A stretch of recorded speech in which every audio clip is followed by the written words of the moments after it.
Good morning, Spurs fans. Paul Hotspur hippie here. The sun is just rising on, unfortunately, a day of defeat for Tottenham today.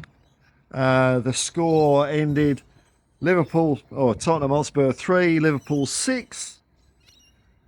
But I ain't disappointed. Unlike some of it, well, and don't get me wrong, I don't like losing. I don't like losing. But there's been games where we've performed badly this year where I have been annoyed.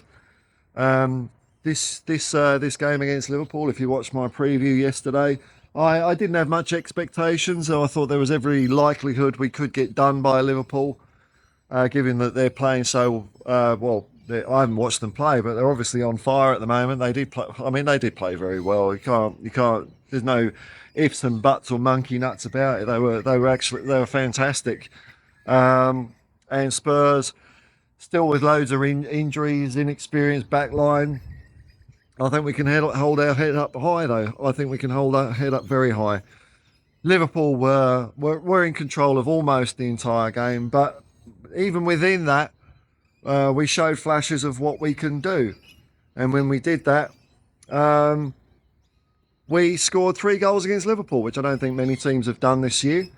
That us scoring 3 goals means that we've scored the most goals in the Premier League out of any team at the moment. Our goal difference and defensive record, even with letting in 6 goals, is still about 4th or 5th best. So in fact, I was entertained by the game. This is going to become a thing now that Ange has said, were you not entertained? And yeah, I was, because I was proud the way that even really at 5-1 down, when it was 5-1 down, man, we kept on having a go.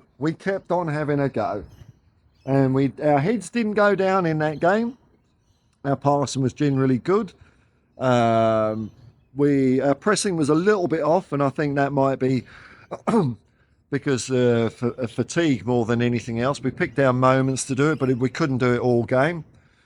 So we had to perhaps conserve energy for different parts of the game that we thought we could get more bang for our buck out of, which I understand. And up front, I thought we were good goals by Maddison, Solanke, and Kulusevski. And it got us back to 5-3 at one point, which sounds ridiculous. It's what a ridiculous scoreline. 5-3 at one point. And maybe I had a sniff of getting something out of the game. But it's funny, like when we were down, I think 5-1, and I was kind of resigned to just getting a thumping. Like I said in my preview, we could get thumped. It wasn't quite a thumping, though. 6-3. They scored twice the number of goals as us. 6-3, 2-1, or you could say it's 3-goal difference, 3-0. It was a handsome victory for Liverpool. I'm not minimising that. They did do us, no doubt about it. But the way we went about our business under those circumstances, I'm pretty proud of the boys. We could have absolutely capitulated, and it was I heard the commentators say this, and I'm sure maybe other fan channels are saying this, which I don't understand this one. So right, I get the idea that some people think that parking the bus or game management is the way to play a game of football. I don't agree with it at all. I think it's dumb. But I can kind of see, even saying some merit in it is overstating it. But okay, that is a general point of view which is understandable. Let me put it that way. But what I heard the commentators, I'm hearing some other fans are saying is that we should have parked the bus to kind of save face. I've forgotten what the phrase Tim Sherwood say. What did he say? I can't remember, but the implication was to drop back and not embarrass ourselves. And I'd never heard of. I mean, that to me, I don't think I've heard that before. Is this a new thing? So if you're getting your ass kicked in a game, what the orthodoxy now is to drop back and try and brick wall it out, so you don't embarrass yourselves even more. If you're going to lose, you're going to lose. You're going to lose. And I think by doing what we did, by still having a go, okay, the scoreline not super respectable, but for me as a performance, it absolutely was respectable. Um, I think the footballing world's gone bonkers. The in the interview, I saw Ange's interview afterwards. He was talked about, plan Bs again. I mean, I don't under what tactical plan would have ensured. Write in the comments below.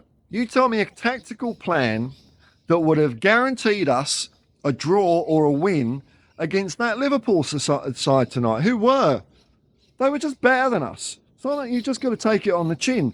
There's a gap between us and them. We're working on closing it. We're not there yet, especially with, at four of our back five out for a start. It's a bit of an excuse. It's a bit of a reason, rather. If we'd have parked the bus from the get-go, we would have still lost the game. It might have been 2-0, 3-0, whatever. A loss is a loss. I don't give a shit. And the thing is, if you do that, if you came out and defended from the get-go, then when it comes to after the post-match debrief that they'll have and work out what could have happened better, if all you're doing is parking the bus in the game, how can you dissect that? Oh, well, maybe you should have stood 2 foot over in the box or something. At least by doing what we did, by trying to play our football, they've got something to work with. Where it fell short, where it was good. And that will stand us in good stead for the next time we play. Parking the bus, we wouldn't have learnt bloody anything. We were still lost. We were still lost. And I think some people are sort of hoo-hawing about, conceding 6 goals at home. Like I say, a loss is a loss, man. A loss is a loss. We don't get minus points. Liverpool don't get 5 points for beating us by more. It's 3 points. 6-3, 3-0, 2-1, 10-0. Loss is a loss. And we just take it on the chin. You know what I really like, though? I heard, for a start, the Liverpool fans only started singing at about the 92nd minute. Tottenham fans were in fine voice, and even when we were getting our arse kicked, they were singing Ange Postecoglou's name. And I'm sure there's a load of people that I saw them come in. I did a live stream. I enjoyed the live stream, a good crowd in. Of course, we had some Muppets in, the anti-fan Ange out whingers after the game, saying, Ange will get fired now. Well, were you expecting to win this game? Were you really expecting? I'm sure none of you lot were expecting to get a result out of this game. So nothing's changed, does it?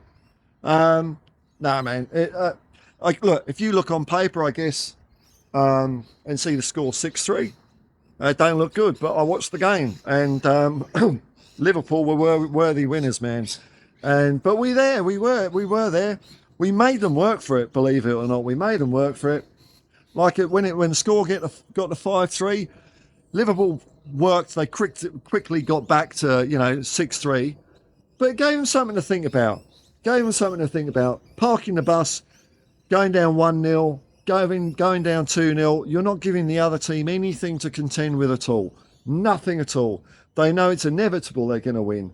And yeah, it was inevitable Liverpool was going to win, given when the score was 5-1, but 5-3, maybe there's a little peak in there. It's a test of the other team's mettle, which Liverpool passed with flying colours. They kept on going. Players, I think some of our players had outstanding games. Fraser Foster, after one dodgy pass out, made some fine saves.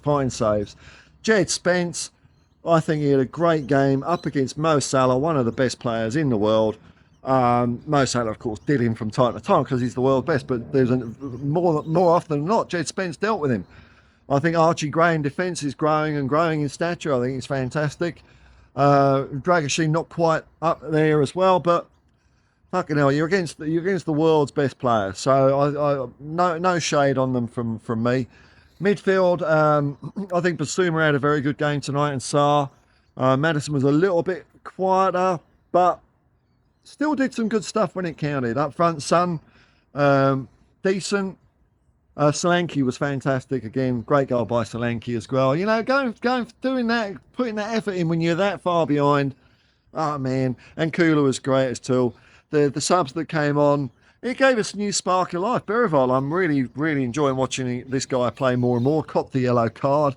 Referee had a bit of a talking with him, under danger of a bit of yellow. He's like He's like if Graham Roberts was in a boy band. He's becoming such a thug out there. So overall, hey, look, I saw the interviews with Ange afterwards. He's downbeat, of course, because he lost the game. So, despite all this, people think that, they're taking these entertaining words and using them against him. You can see the guy wants to actually win games of football. And if you don't do that, he ain't happy. But he wasn't downing the performance or anything like that. Didn't really use it as an excuse. But when you've got to back up a game from 3 days ago and you've got to play exactly the same team, Liverpool had a day extra rest and could rotate more. That's just the way things are, though. That's just the way things are at the moment. So hey, you've got to say well done to Liverpool. They played really well. An exciting team to watch. They played some good football. But hey, Tottenham played their part tonight, and I'm not having anyone say anything else.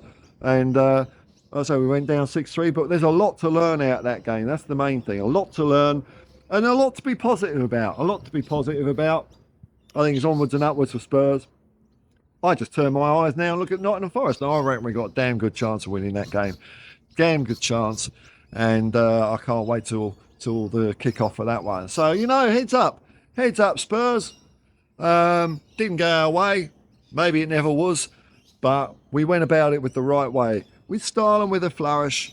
It wasn't our night. But I was entertained. Disappointed we lost. Peace and love, man. Peace and love, and come on, you Spurs.